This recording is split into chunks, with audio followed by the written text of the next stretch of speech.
President, who has been playing down the coronavirus from the beginning, says this today. I've always known this is a pandemic. I felt it was a pandemic long before it was called a pandemic. We're going to go through this because it's important that you should know. It is important that you hold the people who are in charge accountable. It is important to know how we got to this point. That is gaslighting, pure and simple. The President of the United States is gaslighting you, and you deserve to know. Claiming today that he has known all along that the coronavirus is a pandemic. This is way back in January, and I want you to listen to the President's own words in January. We have it totally under control. It's one person coming in from China, and we have it under control. It's going to be just fine. That was in January. Days later, the CDC announced the first case of person-to-person transmission of the virus in this country. The World Health Organization said the outbreak was officially a public health emergency of international concern. But listen to what the president said in February last month. We pretty much shut it down. Coming in from China. You know, in April, supposedly it dies with the hotter weather. Looks like by April, you know, in theory, when it gets a little warmer, it miraculously goes away. In fact, we're very close to a vaccine. We're going down, not up. We're going very substantially down. We have done an incredible job. We're going to continue. It's going to disappear. One day, it's like a miracle. It will disappear. Right around the time, again, that was February, right around the time the president said all of that, the first passengers on the Diamond Princess cruise ship tested positive for the coronavirus. More than 700 people were eventually confirmed to have the virus. But this may be one of the most outrageous claims this president made about the virus. One of my people came up to me and said, "Mr. President, they tried to beat you on Russia, Russia, Russia. That didn't work out too well. They couldn't do it. They tried the impeachment hoax. That was on a perfect conversation. They tried anything. They tried it over and over. And this is their new hoax." The coronavirus is no hoax.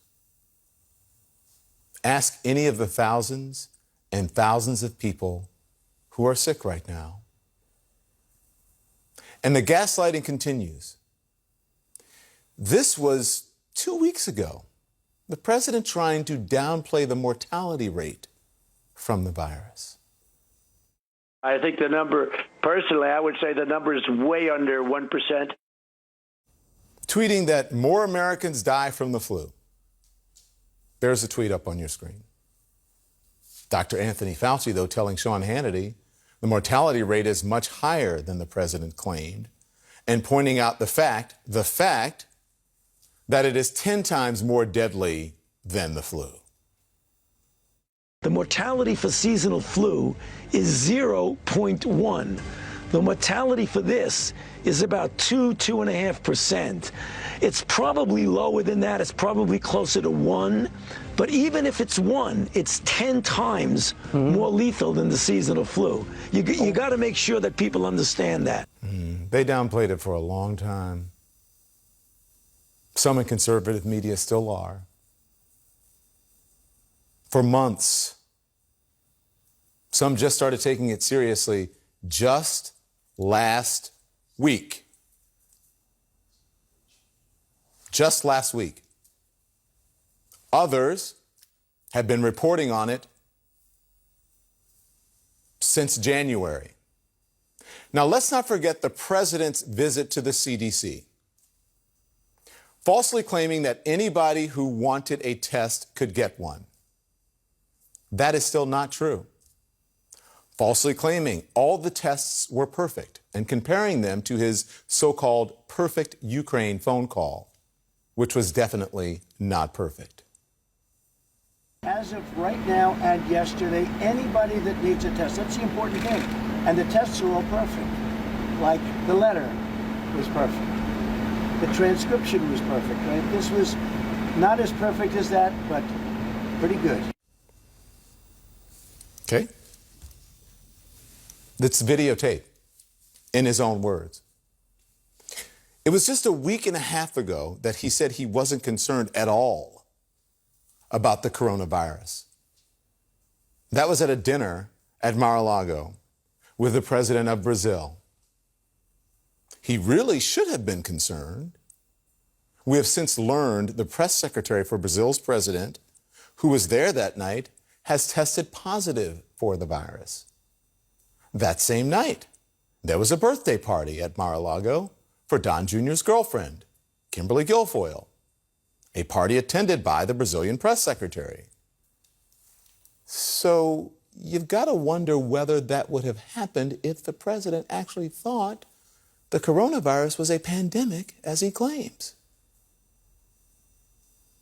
Listen to what he said to Republican members of Congress just a week ago. Just stay calm and we'll go away.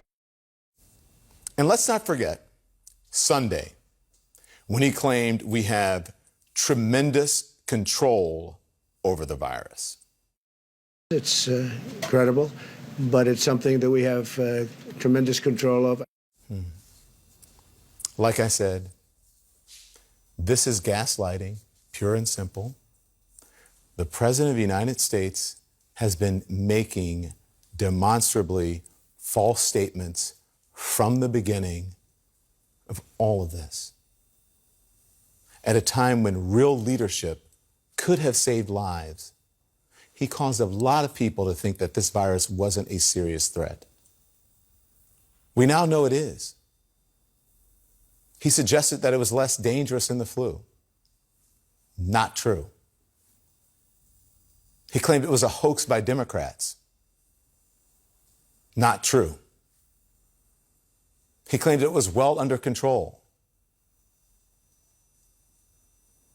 Not true. He made fun of it at rallies. He went to CPAC. There was a person there who had it. Caused Republican lawmakers and others to have to self-quarantine. They made fun of it. They wore gas masks.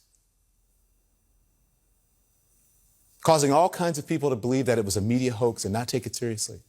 All of that caused a lot of people to think the virus wasn't a serious threat. Caused us to lose a lot of precious time while our government wasn't taking the threat seriously. The sad fact is the president is the one who has been politicizing this. Don't get it twisted.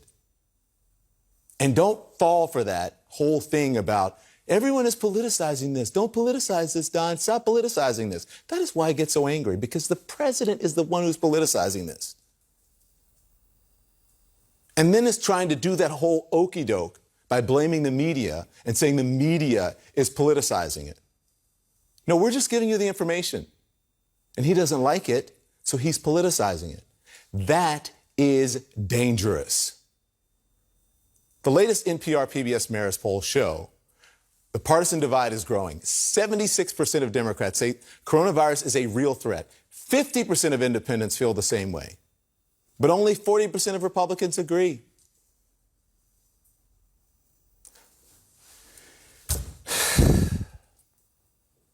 Come on, people.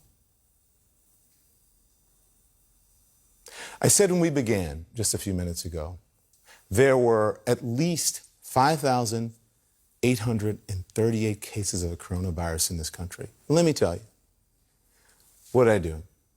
I sit here before the show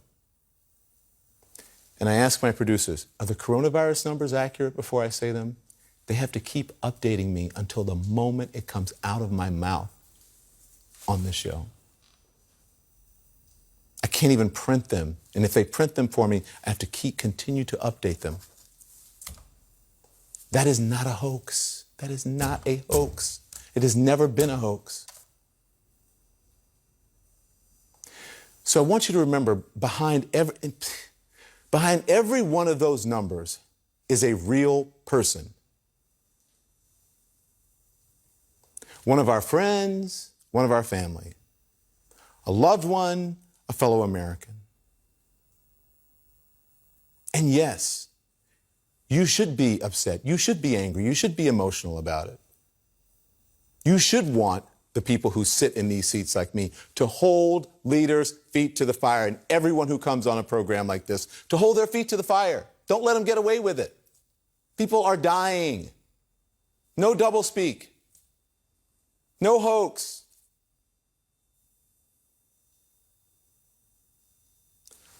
These are not numbers. These are people. Americans just like the rest of us. And the inconvenience that we're going through right now, not being able to go out to dinner, schools closed, sporting events canceled, houses of worship shut, having to work from home, all of that is changing everyday life in America. The people who are unemployed right now, who are not getting a paycheck, that is not a hoax, people. That is real. Go ask one of them. We have to remember why we're doing this, why we're making these sacrifices. We are doing this for the people who are sick, for the people who are trying to stay healthy, and for the people who are taking care of them. The former President Barack Obama tweeting about that tonight, saying, "We owe a profound debt of gratitude to all our health professionals and everybody who'll be on the front lines of this pandemic for a long while." Obama spotlighting the story of a medical professor, Rachel Patzer, who tweeted that her husband, an emergency department physician, has moved into their garage apartment so he can continue to treat patients while she cares for their 2 young children and a newborn. That is a kind of story this is all about. Remember, we are all in this together.